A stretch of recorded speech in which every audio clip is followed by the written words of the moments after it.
नमस्कार, मैं डॉक्टर वीणा सिंघानी। प्रस्तुत है खोई हुई दिशाएं।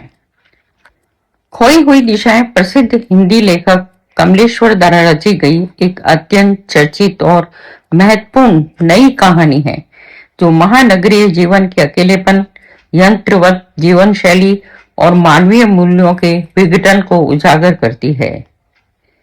कहानी का मुख्य पात्र चंदर है, जो दिल्ली के कनॉट पैलेस की भीड़ भाड़ के बीच खुद को अकेला और थका हुआ महसूस करता है। आधुनिक महानगरों की कृत्रिमता, संत्रास और इंसानों के बीच बढ़ती भावनात्मक दूरी को दर्शाया गया है। खोई हुई दिशा इस बात का प्रतीक है कि आधुनिक विकास और व्यवस्था की दौड़ में इंसान अपनी आंतरिक संवेदनाएं, उद्देश्य और सही दिशा खो चुका है। तो आइए सुनते हैं खोई हुई दिशाएं। खोई हुई दिशाएं। सड़क के मोड़ पर लगी रेलिंग के सहारे चंद्र खड़ा था। सामने दाएं बाएं आदमियों का सैलाब था। शाम हो रही थी और कनॉट पैलेस की बत्तियां जगमगाने लगी थी। थकान से उसके पैर जवाब दे रहे थे, कहीं दूर आया गया भी तो नहीं। फिर भी थकान सारे शरीर में भरी हुई थी।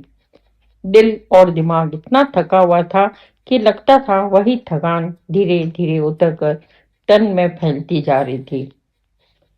पूरा दिन बर्बाद हो गया, यही खड़ा सोच रहा था। घर लौटने को भी मन नहीं कर रहा था। आती जाती एक सी औरतों को देखकर मन और भी उबने लगा था। भूख पता नहीं लगी है या नहीं, वह दिमाग पर जोर डालता है। सवेरे 8 बजे घर से निकला था। एक प्याली कॉफी के अलावा तो कुछ पेट में गया नहीं, और तब उसे एहसास हुआ कि थोड़ी थोड़ी भूख लग रही है। दिमाग और पेट का साथ ऐसा हो गया है कि भूख भी सोचने से लगती है। निगाह दूर आसमान पर अटक जाती है, जहाँ चीलें उड़ रही है और मोजे की शक्ल में कटा हुआ आसमान दिखाई दे रहा है। उस गंदले आसमान के नीचे जामा मस्जिद का गुंबद और मीनार दिखाई पड़ रहा है।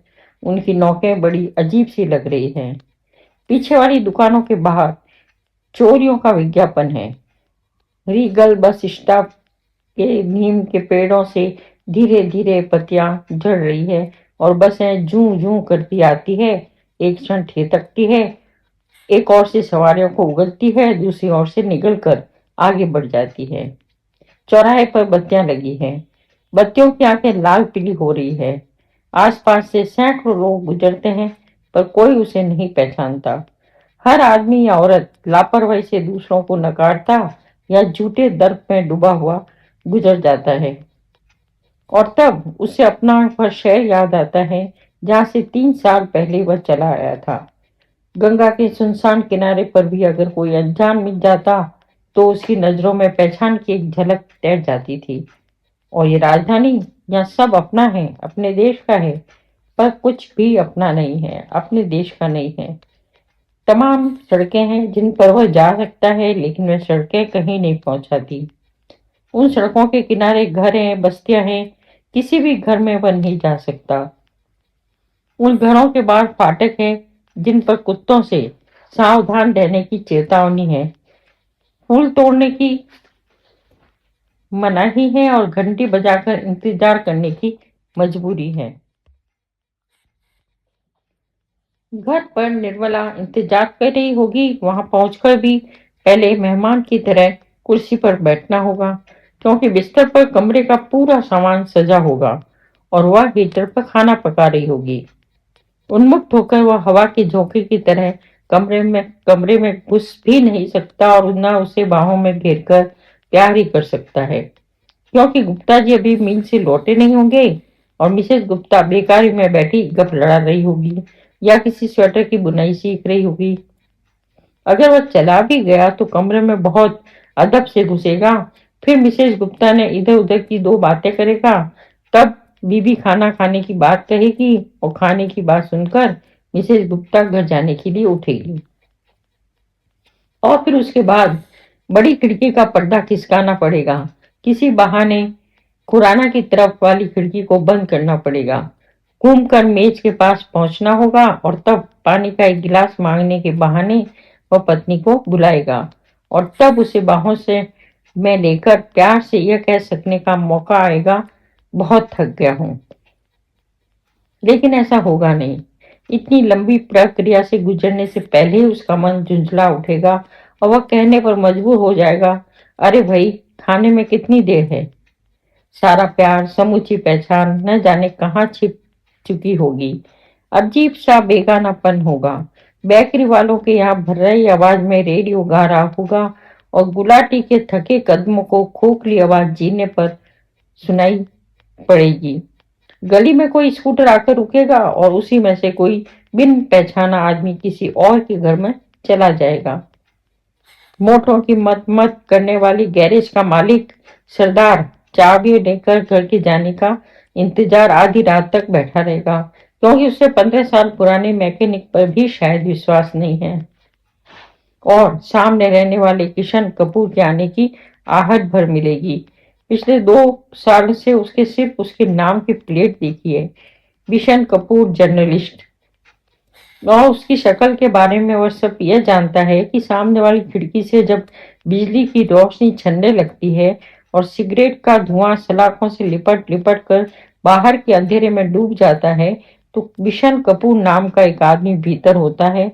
और सुबह जब उसकी खिड़की के नीचे अंडे का छिलका, डबल रोटी का रैपर और जली हुई सिगरेटें, तीलियां और राख बिखरी होती है, तो किशन कपूर नाम का आदमी जा चुका होता है।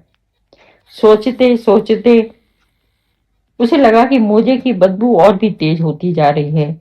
और जब रैलिंग के पास खड़ा रहना मुश्किल है, जेब से डायरी निकालकर उसने अगले दिन की मुलाकातों के बारे में जान लेना चाहा। अंग्रेजी दैनिक में पहले फोन करना है, फिर समय तय करके मिलना है, रेडियो में एक चक्कर लगाना है, पिछला बैंक रिजर्व बैंक से कैश कराना है और घर एक मनी ऑर्डर भेजना है। कल का पूरा वक्त भी इसी में निकल जाएगा, क्योंकि अखबार का संपादक परिचित नहीं है जो फौरन बुला ले और खुलकर बात कर ले और कोई बात तय हो जाए। रेडियो में भी कोई बात 10 मिनट में तय नहीं हो सकती और रिजर्व बैंक के काउंटर पर इलाहाबाद वाला अमरनाथ नहीं है जो फौरन चेक लेकर रुपया ला दे। डाक खाने पर व्यापारियों के चपरासियों की भीड़ होगी और 10-10 मनी ऑर्डर के फॉर्म लिए लाइन में खड़े होंगे और एक कागज पर पूरी रकम मनी ऑर्डर कमीशन का मिजान लगाने में मशहूर होंगे। उनमें से कोई भी उसे नहीं पहचानता होगा। एक क्षण की जान पहचान का सिलसिला सिर्फ पेन होगा जो कोई न कोई दो इश्क लिखने के लिए मांगेगा। लिख चुकने के बाद अपना खत पढ़ते हुए वो बाएं हाथ से उसे कलम लौटाकर शायद धीरे से थैंक यू कहेगा और टिकट वाले काउंटर की ओर बढ़ जाएगा। और तब उसे झुंझलाहट सी हुई। डायरी हाथ में थी और उसका निगाहें फिर दूर की ऊंची इमारतों पर अटक गई थी जिस पर बिजली के मुकुट जगमगा रहे थे, और उन नामों में से वह किसी को नहीं जानता था। इलाहाबाद में सबसे बड़े कपड़े वाले के बारे में इतना तो मालूम था कि पहले वो बहुत गरीब था और कंधे पर कपड़ा रखकर फेरी लगाता था, और अब उसका लड़का विदेश पढ़ने गया हुआ है और वह खुद बहुत धार्मिक आदमी है जो अब माथे पर छापा तिलक लगाकर मनमाना मुनाफा वसूल करता है और कॉरपोरेशन का चुनाव लड़ने की तैयारी कर रहा है। यहाँ कुछ भी पता नहीं चलता, किसी के बारे में कुछ भी मालूम नहीं पड़ता। कनॉट प्लेस में खुले हुए लॉन है, तन्हा पेड़ है और उन दूर दूर खड़े तन्हा पेड़ों में नीचे नगर निगम की बेंचें हैं जिन पर थके हुए लोग बैठे हैं और लॉन में एकाध बच्चे दौड़ रहे हैं। बच्चों की शक्लें और शरारतें तो बहुत पहचानी सी लगती है, पर गोलगप्पे खाती हुई उनकी मम्मी अजनबी है, क्योंकि उसकी आंखों में मासूमियत और गरिमा से भरा प्यार नहीं है। उसके शरीर में मातृत्व का सौंदर्य और दर्प भी नहीं है। उसमें सिर्फ एक खुमार है और बहुत बेमानी और फीकी हुई ललकार है जिसे न तो नकारा जा सकता है न स्वीकार किया जा सकता है। वो ललकार सब कानों में गूंजती है और सब बहरों की तरह गुजर जाते हैं। लॉन पर कुछ क्षण बैठने को मन हुआ, पर उसे लगा कि वहां भी कोई ठिकाना नहीं। अभी कल ही की तो चोर की तरह दबे पांव घास में बैठा हुआ पानी आया था और उसके कपड़े भीग गए थे। तना खड़े पेड़ों और उसके नीचे सिमटते अंधेरे में अजीब सा खालीपन है। तनाई ही सही, पर उसमें अपनापन तो हो। वह तनाई भी किसी की नहीं है, क्योंकि हर 10 मिनट बाद पुलिस का आदमी उधर से घूमता हुआ निकल जाता है। झाड़ियों की सूखी टहनियों में आइसक्रीम के खाली कागज और चने की खाली पुड़िया उलझी हुई है। यह कोई बेघर आदमी शराब की खाली बोतल फेंक कर चला गया है। डायबिट्री पर फिर उसकी नजर जम जाती है और शोर शराबे से भरे उस सैलाब में वह बहुत अकेला सा महसूस करता है। लगता है कि इन 3 सालों में ऐसा कुछ भी नहीं हुआ जो उसका अपना हो, जिसकी कचोट अभी तक हो, खुशी या दर्द अब भी मौजूद हो। रेगिस्तान की तरह फैली हुई तनाई है, अनजाने सागर तटों की खामोशी और सूनापन है, और पछाड़ खाती हुई लहरों का शोर भर है, जिससे वह खामोशी और भी गहरी होती है। मोजे की शक्ल में कटा हुआ आसमान है। जामा मस्जिद के गुंबद के ऊपर चक्कर काटती हुई चीलें हैं। औरतों का पीछा करते हुए फूल बेचने वाले और यतीम बच्चों के हाथ में शाम की खबरों के अखबार हैं। और तभी चंद्र को लगा कि एक अरसा हो गया, एक जमाना गुजर गया। वह खुद अपने से नहीं मिल पाया, अपने से बातें करने का वक्त ही नहीं मिला। यह भी नहीं पूछा कि आखिर तेरा हालचाल क्या है और तुझे क्या चाहिए। हल्की सी मुस्कुराहट उसके होठों पर आई और उसने हर शुक्रवार के आगे नोट किया, खुद से मिलना है। शाम 7 बजे से 9 बजे तक, और आज भी तो शुक्रवार ही है। यह मुलाकात आज ही होनी चाहिए। घड़ी पर नजर जाती है, 7 बजा है, पर मन का चोर हावी हो जाता है। क्यों न टी हाउस में एक प्याला चाय पी ली जाए। न जाने क्यों मन अपने से मिलने में घबराता है, रह रहकर कतराता है। तभी उस पार से आता हुआ आनंद दिखाई देता है। वह उससे भी नहीं मिलना चाहता। बड़ा बुरा मर्ज है आनंद को। वह छूत से बचा रहना चाहता है। आनंद दुनिया में दोस्त खोजता है, जैसे दोस्त जो जिंदगी में गहरे न उतरे, पर उसके साथ कुछ देर रह सके और बात कर सके। उसकी बातों में अजीब सा बनावटीपन है। वह बनावटीपन जो आदमी किताबों से सीखता है, और उसे लगता है कि वही बनावटीपन खुद उसमें भी कहीं न कहीं है। जब कॉलेज और यूनिवर्सिटी के दर्जों में बैठ बैठ कर वह किताबों से जिंदगियों के मरे हुए ब्यौरे पढ़ रहा था, और अब आज उसे लगता है कि सारा वक्त बड़ी बेरहमी से बर्बाद किए जा रहा है। उसने उन खंडरों में समय बर्बाद किया है जिनकी कथाएं अध पड़े गाइडों की जबान पर रहती है, और जो हर बार उन मरी हुई कहानियों को हर दर्शक के सामने दोहराते जाते हैं। ये दीवाने खास है, जरा नक्काशी देखिए। यहाँ हीरे जवाहरातों से जड़ा सिंहासन था। ये जनाना हमाम है, और यह वह जगह है जहाँ से बादशाह अपनी रियाया को दर्शन देते थे। यह महल सर्दियों का है, यह बरसात का, और यह हवादार महल गर्मियों का। और इधर आइए संभल के, यह वह जगह है जहाँ फांसी दी जाती थी। चंद्र को लगा जिंदगी 25 साल वह उन गाइडों के साथ खंडरों में बिताकर आया है, जिनकी जीवंत कथाओं को वह कभी नहीं जान पाया। सिर्फ दीवाने खास उसे दिखाया गया, नक्काशी दिखाई गई, और जनाने हमाम में घुमाकर गाइड ने उसे फांसी वाले अंधेरे और बदबूदार कमरे में छोड़ दिया, जहाँ चमगादड़ लड़के हुए बिल बिला रहे थे और एक बहुत पुरानी ऐतिहासिक रस्सी लटक रही है, जिसका फंदा गर्दन में कस जाता है और आदमी झूल जाता है, और उसके बाद अंधे कुएं में फेंकी गई सिर्फ वह लाशें रह जाती है। उसमें और उनमें कोई अंतर नहीं है, और आनंद उनसे अलग नहीं है। चंद्र कतरा जाना चाहता था, क्योंकि आनंद आते ही किताबी तरीके से कहेगा, यार तुम्हारे बाल बहुत खूबसूरत हैं, बिल क्रीम लगाते हो, लड़कियां तो तबाह हो जाती होगी। और तभी चंद्र को सामने पाकर आनंद रुक जाता है। हेलो, यहाँ कैसे? क्या लड़कियों पर जुल्म ढा रहे हो? सुनकर उसे हंसी आ जाती है। किधर से आ रहे हो? सुनकर उसे हंसी आ जाती है। डायरी जेब से रखते हुए पूछता है, आज तो यूं ही फंस गए, आओ एक प्याला काफी हो जाए।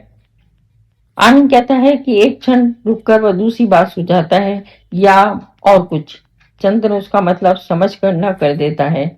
वह जोड़ देता है, चलो फिर आज तो हो ही जाए, क्या रखा है इस जिंदगी में। कहते हुए झूठी हंसी हंसता है और धीरे से हाथ दबाकर पूछता है, please if you don't mind, कुछ पैसे हैं? उसके कहने में कोई हिचक नहीं है और न उसे शर्म ही आती है। बड़ी सीधी सी बात है, पैसे कम है। अच्छा पार्टनर, मैं अभी इंतजाम करके आया। वह विश्वास को गहराता हुआ कहता है, यहीं रुकना, चले मत जाना। और वह जाता है तो फिर नहीं आता।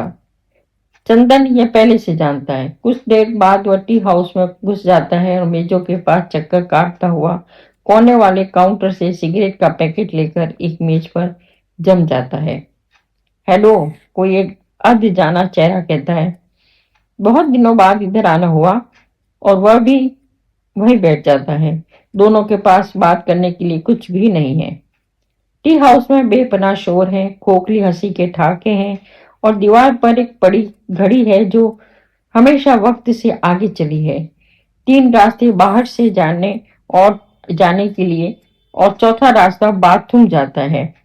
बाथरूम के पॉट्स में फिनाइल की गोलियां पड़ी हैं और गैलरी में एक शीशा लगा हुआ है। हर एक आदमी जो बाथरूम जाता है उस शीशे में अपना मुंह देखकर लौटता है।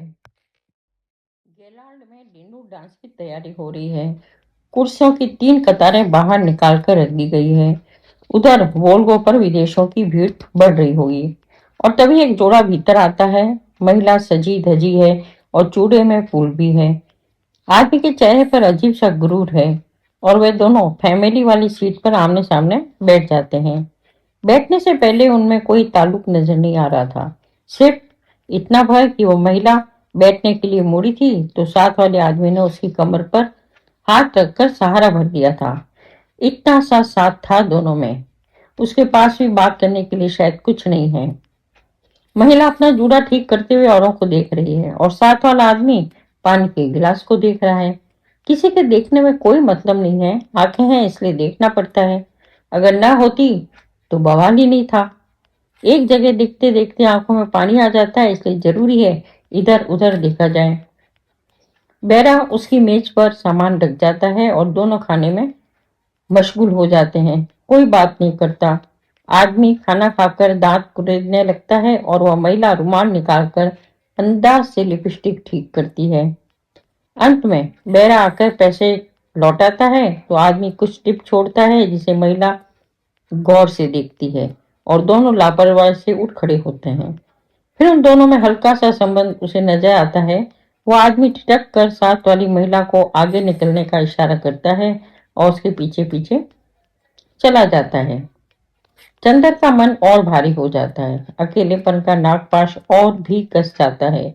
अपने साथ बैठे हुए अनजान दोस्त की तरफ वह गहरी नजरों से देखता है और सोचता है, अजनबी ही सही, पर इसे पहचाना तो। इतनी पहचान भी बड़ा सहारा देती है। चंदर को अपनी ओर देखते हुए वह साथ वाला दोस्त कुछ कहने को होता है, पर जैसे उसे कुछ याद नहीं आता। फिर अपने को संभाल कर उसने चंदर से पूछा, आप तो शायद कॉमर्स मिनिस्ट्री में हैं। मुझे याद पड़ता है कि कहते हुए रुक जाता है। चंदर का पूरा शरीर झनझना उठता है और एक घूंट में बची हुई कॉफी पीकर वह बड़े संयत सुर से जवाब देता है, नहीं, मैं कॉमर्स मिनिस्ट्री में कभी नहीं था। वो आदमी आगे अटकलें भिड़ाने की कोशिश नहीं करता।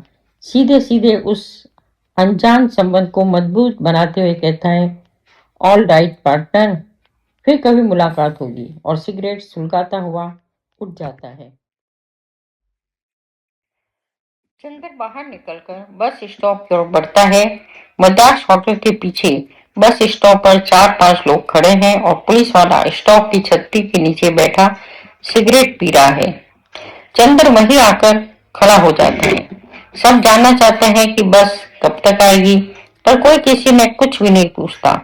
पेड़ के अंधेरे में वह चुपचाप खड़ा है। नीचे पीले पत्ते पड़े हैं और उसके पैरों में दबकर चुड़चुड़ाने लगते हैं और पीले पत्तों की वह आवाज उसे वर्षों से पीछे खींच ले जाती है। इस आवाज में एक बहुत गहरा अपनापन है।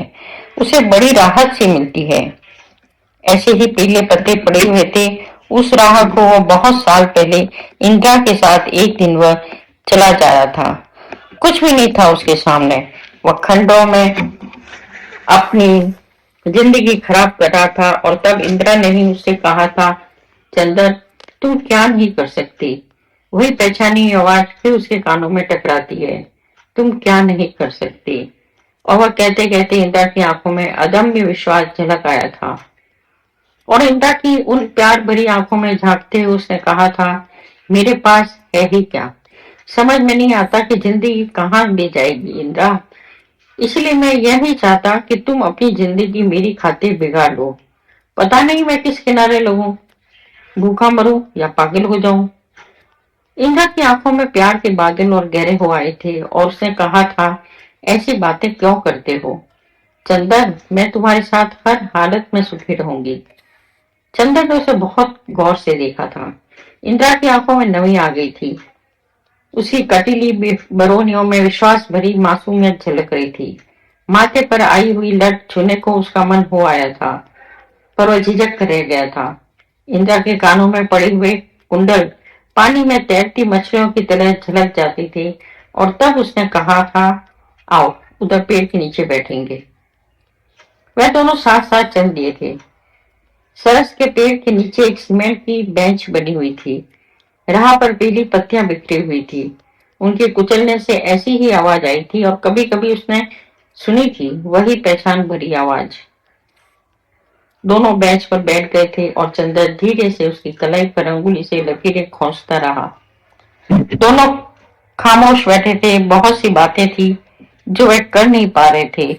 कुछ क्षणों बाद इंदिरा की आंखें चुराते हुए उसे देखा था और शर्मा गई थी और फिर उसी बात पर आ गई थी, जैसे उसी एक बात से सारी बातें छुपी हो। तुम ऐसा क्यों सोचते हो चंदर, मुझ पर भरोसा नहीं?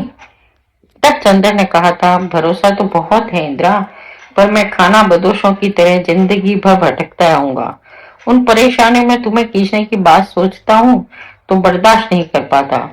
तुम बहुत अच्छी और सुविधाओं से भरी जिंदगी जी सकती हो, मैंने तो सिर पर कपड़ा बांधा है, मेरा क्या ठिकाना। तुम चाहे कुछ भी बनो चंदन, अच्छे या बुरे, मेरे लिए एक से रहोगे। कितना इंतजार करती हूँ तुम्हारा, पर तुम्हें कभी वक्त ही नहीं मिलता। फिर कुछ देर मौन रहकर उसने कहा था, इधर कुछ लिखा है। हाँ, धीरे से चंदन ने कहा था। दिखाओ, इंदिरा ने मांगा था। और जब चंदन ने पसीजते हुए हाथों से डायरी बढ़ा ली थी, इंदिरा ने तुरंत उस डायरी को अपनी किताब में रख लिया था और बोली थी, अब यह कल मिलेगी, जब तुम कल आओगे। नहीं नहीं, मैं डायरी अपने साथ ले जाऊंगा, मुझे वापस दो, चंदन ने कहा था। तो इंदिरा शैतानी से मुस्कुराती रही थी और उसकी आंखों में प्यार की गहराइयां और बढ़ गई थी। हार कर हार कर चंदन वापस चला गया था और दूसरे दिन अपनी डायरी लेने पहुंचा तो इंदिरा ने कहा था, इसमें कुछ मैंने भी लिखा है, पढ़कर फाड़ देना जरूर से। मैं नहीं फाड़ूंगा तो कुट्टी हो जाएगी, इंदिरा ने बच्चों की तरह बड़ी मासूमियत से कहा था। और उस वक्त उसके मुंह से वह बेहद बचपने की बात भी बड़ी अच्छी लगी थी। और एक दिन इंदिरा घर आई थी। इधर उधर में घूमकर फिरकर वह चंदन के कमरे में पहुंच गई थी और चंदन ने पहली बार उसे बिल्कुल अपने पास महसूस किया था और उसके माथे पर रंग से बिंदी बना दी थी और कई क्षणों तक मुग्ध सा दिखता रहा था। और अनजाने ही उसने होठ इंदिरा के माथे पर रख दिए थे। इंदिरा की पलकें झेप गई थी और रोम रोम से गंध फूट पड़ी थी। उसकी उंगलियां चंदन की बाहों पर थरथराने लगी थी और माथे पर आया पसीना उसके होठों ने सौंप लिया था। रेशमी रोए पसीने से चिपक गए थे और उन उन्माद के क्षणों में दोनों ने ही प्रतिज्ञा की थी, वह प्रतिज्ञा जिसमें शब्द नहीं थे, जो होठों तक भी नहीं आई थी। जब से उसे शब्द हमेशा याद रहते हैं, तुम क्या नहीं कर सकती। और तभी एक दूसरे नंबर की बस आती है और ठिठक कर चली जाती है। चंदन को एहसास होता है कि वह बस स्टॉप पर खड़ा है। वह गहरी पहचान कहीं कोई तो है और बहुत दूर भी तो नहीं। इंदिरा भी तो यही है, दिल्ली में 2 महीने पहले ही तो मिला था। तब भी इंदिरा की आंखों में वह 4 बरस पहले की पहचान थी और उसने अपने पति से किसी बात पर कहा था, अरे चंदन की आदतें मैं खूब जानती हूँ। और इंदिरा के पति ने बड़े खुले दिल से कहा था, तो फिर वही इनकी खातिर बातें करो। और इंदिरा ने मुस्कुराते हुए 4 बरस पहले की तरह चिढ़ाने के अंदाज में बयान किया था, चंदन को दूध से चिढ़ है और कॉफी उन्हें धुआं पीने की तरह लगती है। चाय में अगर दूसरा चम्मच चीनी डाल दी गई तो इनका गला खराब हो जाएगा, कहकर वकील खिलाकर हंस दी थी। और इस बात से उसने पिछली बातों की याद ताजा कर दी थी। सचमुच चंद्र 2 चम्मच चीनी नहीं पी सकता। बस आने का नाम नहीं ले रही थी। खड़े खड़े चंद्र को लगा कि इस अनजानी और बिन जान पहचान से भरी नगरी में एक इंदिरा है जो उसे इतने सालों के बाद भी पहचानती है, अब तक जानती है। उसका मन अपने आप इंदिरा से मिलने के लिए छटपटाने लगा ताकि वह अजनबीपन किसी तरह टूट सके। तभी एक फट फट वाला आवाज लगाता हुआ आ जाता है। सरदार सरदारा रोड, कोलबाग्स, गुरुद्वारा रोड। चंदन एक कदम आगे बढ़ता है और वह सरदार उसे देखते ही जैसे एकदम पहचान जाता है। आइए बाबूजी। करोलबाग, गुरुद्वारा रोड। उसकी आंखों में पहचान की झलक देखकर चंदन का मन हल्का हो जाता है। आखिर एक ने तो पहचाना। चंदन सरदार को पहचानता है। बहुत बार वह इसी सरदार के फटफट में बैठकर कनॉट पैलेस आया है। आंखों में पहचान देखते ही चंदन लपक कर फटफट पर बैठ जाता है। 3 सवारियां और आ जाती है और 10 मिनट बाद ही गुरुद्वारा रोड के चौराहे पर फटफट रुकता है। चंदन एक चवन्नी निकालकर सरदार की हथेली पर रख देता है और पहचान भरी नजरों से उसे देखता हुआ चलने लगता है। तभी पीछे से आवाज आती, ए बाबूजी, कितना पैसा दिया है? चंदन मुड़कर देखता है तो सरदार उसकी तरफ आता हुआ कहता है, 2 आने और दीजिए साहब। हमेशा 4 आने लगते हैं सरदार जी। चंदन पहचान जताता हुआ कहता है, पर सरदार जी की आंखों में पहचान की परछाई तक नहीं है। वह फिर कहता है, सरदार जी आपके फटफट पर ही 20 बार 4 आने देकर आया हूँ। किसे होने लगे होए 4 आने, असी ते छाने तो घट नहीं लेंदे बादशाहों। सरदार इस बार पंजाबी में बोला था और उसकी हथेली फंसी हुई थी। बात 2 आने की नहीं थी। चंदन ने बाकी पैसे उसके हथेली पर रख दिए और इंदिरा के घर की ओर मुड़ गया। और इंदिरा उसे मिली तो वैसे ही। वो अपने पति का इंतजार कर रही थी। बड़ी अच्छी तरह उसने चंद्र को बिठाया और बोली, इधर कैसे भूल पड़े आज? फिर आंखों में वही पहचान की परछाई तैर गई थी। कुछ क्षणों बाद इंदिरा ने कहा था, अब तो 9 बज रहे हैं। वे 8 ही बजे फैक्ट्री बंद करके लौट आते हैं। पता नहीं आज क्यों देर हो गई। अच्छा, चाय तो पियोगे?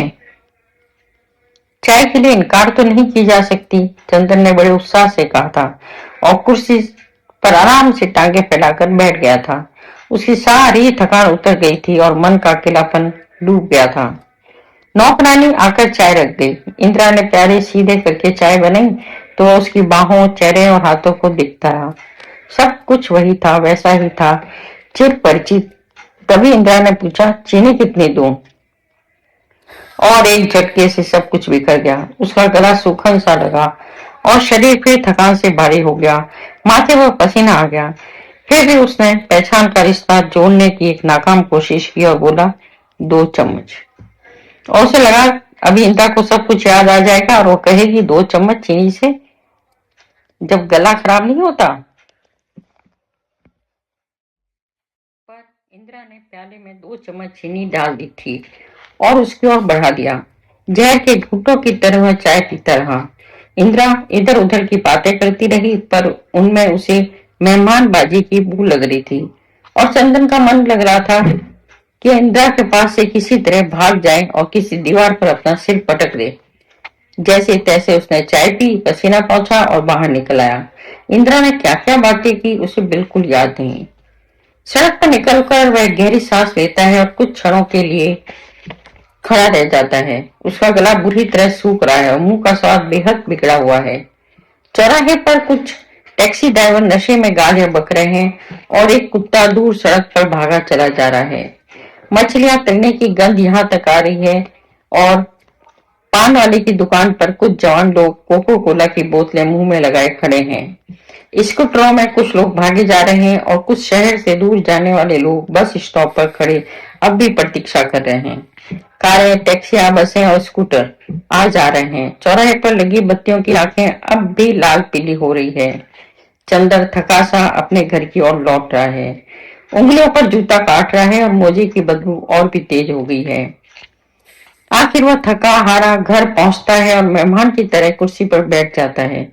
यह कोई नई बात नहीं है। निर्मला उसे देखकर मुस्कुराती है और धीरे से बाहों पर हाथ रखकर पूछती है, बहुत थक गए? हाँ, चंदन कहता है, उसे बहुत प्यार से देखता है। उसका मन भीतर से उमड़ जाता है। वह किराए के मकान भी उस क्षण उसे राहत देता है और लगता है कि वह उसी का है। निर्मला खाना लगाते हुए कहती है, हाथ मुंह धो लो, अभी खाने का मन नहीं है। चंदन कहता है तो बहुत प्यार से देखते हुए पूछती है, क्यों, क्या बात है? सुबह भी तो हाथ नहीं गए थे, दोपहर में कुछ खाया था? हाँ, वो कहता है, निर्मला को दिखता रहता है। निर्मला कुछ अचकचाती है, कुछ देर बाद थकी सी उसके पास बैठ जाती है। चंदन कुछ देर खोई खोई नजरों से कमरे की हर चीज देखता रहता है। बीच बीच में बड़ी गहरी नजरों से निर्मला को ताकता है। निर्मला कोई किताब खोलकर पढ़ने लगती है और चंदन उसे देखे जा रहा है। पीछे से पड़ती हुई रोशनी में निर्मला के बाल रेशम की तरह चमक रहे हैं। उसकी बरौनियां मुलायम कांटों की तरह लग रही है और कनपट्टी के पास रेशमी बालों के सिरे अपने आप घूम रहे हैं। पलक के नीचे पड़ती हुई परछाई बहुत पैछानी सी लग रही है। उसने कड़ा आधी कलाई तक सरका दिया है। चंदन की निगाहें उसके अंग प्रत्यंग में पुरानी पहचान खोज रही है। उसके नाखून, उंगलियां और कानों की गुदारी लबे। उठकर वह पर्दे खींच देता है और आराम से लेट जाता है। उसे लगता है कि वह अकेला नहीं है, अजनबी और तन्हा नहीं है। सामने वाले गुलदस्ता उसका अपना है, पड़े हुए कपड़े उसके अपने हैं, उनकी गंध वह पहचानता है। इन सभी चीजों में गहरी पहचान है। घोर अंधेरी रात में भी वह उन्हें टटोल कर पहचान सकता है। किसी भी दरवाजे से बिना टकराए निकल सकता है।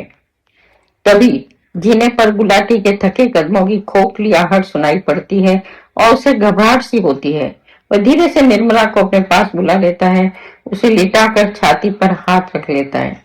कई क्षणों तक वह उसकी सांस से उठती बैठती छाती को महसूस करता है और चाहता है कि निर्मला के शरीर का अंग अंग और मन की हर धड़कन उसे पहचान की साक्षी दे, गहरी आत्मीयता और निर्बद्ध एकता का एहसास दे। अंधेरे ही में वह अपने नाखूनों को टटोलता है, उसकी पलकों को छूता है, उसकी गर्दन में मुंह छिपाकर खो जाना चाहता है। धुले हुए बालों को उच्च परिचित गंध उसके रंध्र रंध्र में रिसने लगती है और उसके हाथ पहचान के लिए पोर पोर पर थरथराते हुए सरकते हैं। निर्मला की सांस भारी हो जाती है। वह उसकी मांसल बाहों को महसूस करता है और गोल गुदारे कंधों पर हाथ के थपथपाता रहता है। निर्मला के शरीर का अंग अंग अनु से अनुराग से खिंचता सा आता है। उसका रोम रोम उसे पहचान रहा था, जोर जोर कसाव से पूरित था। तन के भीतर गरम गरम के ज्वार उठ रहे थे और हर सांस पास खिंचती जा रही थी। अंग प्रत्यंग में पोर पोर में गहरी पहचान थी। तभी विशन कपूर की खिड़की से उजाला होता है और धुआं सलाखों में लिपट लिपट गली के अंधेरे में डूबने लगता है और उसका तन्हा मन तन्हाइयों को छोड़कर उस परिचित गंध, परिचित सांसों और पहचाने रुपयों में डूबता जाता है। उसे और कुछ भी नहीं चाहिए। परिचय की एक मांग है और उस अंधेरे में वह सांसों से, गंध से, तन के टुकड़े टुकड़े से पहचान चाहता है, पुरानी प्रतीति चाहता है। चारों तरफ सन्नाटा छा जाता है और उस खामोशी में वो आश्वस्त होता है। वह दोनों बाहों से उसे भर लेता है और ज्वार उठता है। तन की गर्माहट और बढ़ती है और रंध्र रंध्र में एकता का सागर लहराने लगता है। धीरे धीरे निर्मला की तेज सांसें धीमी पड़ती है और चुंबकीय कशिश ढीली पड़ जाती है। खिंचाव टूटने लगता है और अंगों के ज्वार उतरने लगते हैं। चंदन कसकर उसकी बाहों को जकड़े रहता है। उतरता हुआ जाल उसे फिर अकेला छोड़े जा रहा है, अनजान तटों पर छोड़ी हुई सीपी की तरह। निर्मला अपनी दबी हुई बाह निकाल लेती है और गहरी सांस लेकर ढीली सी लेट जाती है। धीरे धीरे सब कुछ सो जाता है और रात बहुत नीचे उतर आती है। कहीं कोई आवाज नहीं, कोई आहट नहीं।